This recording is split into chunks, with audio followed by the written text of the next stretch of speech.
Hello friends, welcome back to my channel. ನಾನು ನಿಮಗೆ last ವಿಡಿಯೋದಲ್ಲಿ ಹೇಳಿದ್ದೆ ಹಳ್ಳಿಯಲ್ಲಿ ಮಾಡಿರುವಂಥ ಒಂದು ಫೇಮಸ್ ರೆಸಿಪಿನ ನಾನು ನಿಮಗೆ ತೋರಿಸ್ತೀನಿ ಅಂತ. ಸೊ ಬನ್ನಿ ಇವತ್ತು ಆ ರೆಸಿಪಿ ಏನು ಅಂತ ನೋಡೋಣ. ಅದಕ್ಕೂ ಮುಂಚೆ ನಮ್ಮ ಚಾನಲ್ನ ಯಾರ್ಯಾರು ಸಬ್ಸ್ಕ್ರೈಬ್ ಮಾಡ್ಕೊಂಡಿಲ್ವೋ ಸೊ ಪ್ಲೀಸ್ ಸಬ್ಸ್ಕ್ರೈಬ್ ಮಾಡ್ಕೊಳ್ಳಿ, ಹಾಗೆ ವಿಡಿಯೋನ ಶೇರ್ ಮಾಡಿ. ಸೊ ಇವತ್ತಿನ ರೆಸಿಪಿ ಅಮಟೆಕಾಯಿ ಗೊದ್ದೇಲು ಅಥವಾ ಗೊಜ್ಜು. ಬನ್ನಿ ಇದು ಹೇಗೆ ಮಾಡೋದು ಅಂತ ನೋಡೋಣ. ನೀವಿಲ್ಲಿ ನೋಡ್ತಿರೋದು ಅಮಟೆಕಾಯಿ.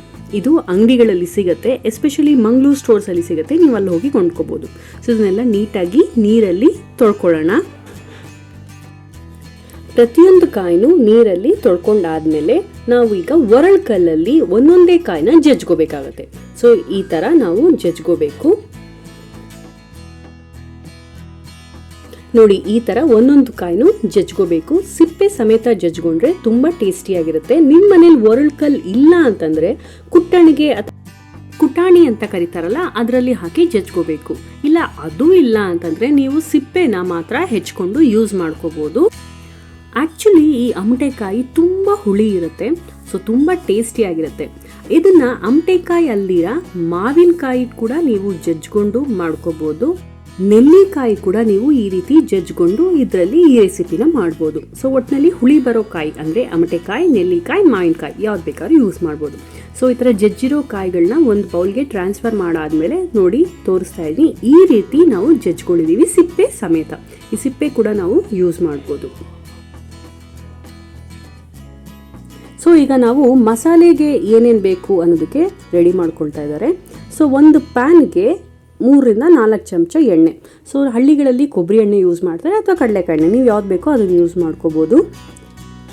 ಎಣ್ಣೆ ಬಿಸಿ ಆದಮೇಲೆ 2 ಚಮಚ ಕಡಲೆಬೇಳೆ. ಇದನ್ನ ಸಿಮ್ಮಲ್ಲಿ ಇಟ್ಕೊಳ್ಳಿ, ಆದಷ್ಟು ಹೈ ಫ್ಲೇಮಲ್ಲಿ ಇಟ್ಕೊಂಡ್ರೆ ಸೀದೋಗ್ಬಿಡುತ್ತೆ. 1 ಚಮಚ ಉದ್ದಿನಬೇಳೆ, 15 ರಿಂದ 20 ಬ್ಯಾಡಗಿ ಮೆಣಸಿನ್ಕಾಯಿ. ಸೊ ಈ ಬ್ಯಾಡಗಿ ಮೆಣಸಿನ್ಕಾಯಿ ಹಾಕೋದ್ರಿಂದ ಒಳ್ಳೆ ಕಲರ್ ಬರುತ್ತೆ. ನೀವು ಬೇಕಾದರೆ ಕೆಂಪು ಮೆಣಸಿನ್ಕಾಯಿ ಕೂಡ ಆ್ಯಡ್ ಮಾಡ್ಕೋಬೋದು, ಖಾರ ಜಾಸ್ತಿ ಬೇಕು ಅನ್ನೋರು. 1 ಚಮಚ ಕರಿ ಎಳ್ಳನ್ನ ಇಲ್ಲಿ ಯೂಸ್ ಮಾಡ್ತಾ ಇದ್ದಾರೆ. ಜೊತೆಗೆ 1 ಚಮಚ ಜೀರಿಗೆನ ಹಾಕ್ತಾ ಇದ್ದಾರೆ. ಸೊ ಇದನ್ನು ಚೆನ್ನಾಗಿ ಫ್ರೈ ಮಾಡ್ಕೋಬೇಕು. ಇವಾಗ ಇದನ್ನು ಸೀದ್ಸಕ್ಕೆ ಹೋಗಬೇಡಿ, ಲೋ ಫ್ಲೇಮಲ್ಲೇ ಆದಷ್ಟು ಫ್ರೈ ಮಾಡ್ಕೊಳ್ಳಿ. ಈ ರೆಸಿಪಿನ ಮಾಡಿದ್ದು ನೇತ್ರ ಗಿರೀಶ್ ಅಂತ, ಆ ಮನೆಗೆ ಹೋಗಿದ್ವಲ್ಲ ಅವರು ಆ ಮನೆಯ ಸದಸ್ಯೆ. ತುಂಬ ಟೇಸ್ಟಿಯಾಗಿ ಮಾಡಿದರು ಈ ರೆಸಿಪಿನ. ಸೊ ಈಗ ಇದು ಫ್ರೈ ಆಗಿದೆ, ಸ್ಟವ್ ಆಫ್ ಮಾಡಿ ನಾವು ಪಕ್ಕಕ್ಕೆ ಇಟ್ಕೊಳ್ಳೋಣ. ಈಗ ಒಂದು ದಪ್ಪ ತಪ್ಪಲೆಯಲ್ಲಿ 3 ಚಮಚ ಎಣ್ಣೆ ಹಾಕಿ ಅದಕ್ಕೆ 1 ಚಮಚ ಸಾಸಿವೆನ ಹಾಕಿ ನಾವು ಏನು ಜಜ್ಜಿಟ್ಕೊಂಡಿದ್ದೀವಲ್ಲ ಅಮಟೆಕಾಯಿ ಅದನ್ನು ಇದಕ್ಕೆ ಹಾಕೊಳ್ಳೋಣ.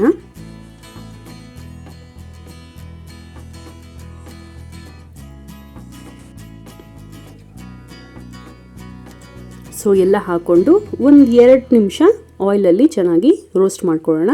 ಜೊತೆಗೆ 3 ರಿಂದ 4 ಹಸಿರು ಮೆಣಸಿನ್ಕಾಯಿನ ಸ್ಲಿಟ್ ಮಾಡಿ ಅದಕ್ಕೆ ಹಾಕಿದ್ದಾರೆ.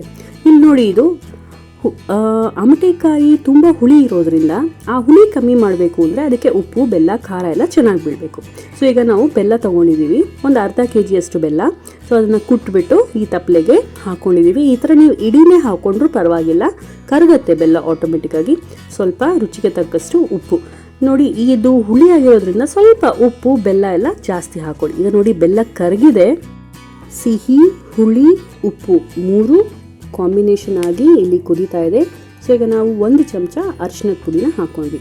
ನಾವಿಲ್ಲಿ ಕೂಲ್ ಡೌನ್ ಆಗೋದಕ್ಕೆ ಇಟ್ಟಿದ್ವಲ್ಲ ಮಸಾಲ, ಅದನ್ನು 1 ಬಟ್ಲು ತೆಂಗಿನಕಾಯಿ ತುರಿ ಹಾಕಿ ಕೋರ್ಸ್ ಗ್ರೈಂಡ್ ಮಾಡಾದ್ರೆ ಸ್ವಲ್ಪ ನೀಟಾಗಿ ಪೇಸ್ಟ್ ಮಾಡ್ಕೊಳ್ಳೋಣ. ಸೊ ಇಲ್ಲಿ ಕುದೀತಿರುವಂತಹ ಮಿಕ್ಸ್ಚರ್ಗೆ ನಾವು ಗ್ರೈಂಡ್ ಮಾಡಿರೋದನ್ನು ಹಾಕಿ ಚೆನ್ನಾಗಿ ಮಿಕ್ಸ್ ಮಾಡೋಣ. ನೀವು ಈ ಹಂತದಲ್ಲಿ ಒಂದು ಕುದ್ದಾದ್ಮೇಲೆ ನೋಡ್ಕೋಬೋದು, ಉಪ್ಪು, ಹುಳಿ, ಸ್ವೀಟು, ಖಾರ ಏನು ಕಮ್ಮಿ ಇದ್ರೂ ಅದನ್ನು ನೀವು ಆ್ಯಡ್ ಮಾಡ್ಕೋಬೋದು. ಚೆನ್ನಾಗಿ ಕುದ್ದಿದೆ, ಅಮಟೆಕಾಯಿ ಕೂಡ ಬೆಂದಿದೆ, ತುಂಬ ಚೆನ್ನಾಗಿರುತ್ತೆ. ಬಿಸಿ ಬಿಸಿ ಅನ್ನಕ್ಕೆ ಸ್ವಲ್ಪ ತುಪ್ಪ ಹಾಕ್ಕೊಂಡು ಇದನ್ನು ನೆಂಚ್ಕೊಂಡು ತಿನ್ಬೋದು, ಚಪಾತಿ ಯೂಸ್ ಮಾಡ್ಬೋದು, ದೋಸೆ ಜೊತೆ, ಇಡ್ಲಿ ಜೊತೆ, ರೊಟ್ಟಿ ಜೊತೆ ತುಂಬ ಒಳ್ಳೆ ಕಾಂಬಿನೇಷನ್ ಅಂತಲೇ ಹೇಳ್ಬೋದು. ಇದು ನಮ್ಮ ಹಳ್ಳಿಯ ಫೇಮಸ್ ರೆಸಿಪಿ.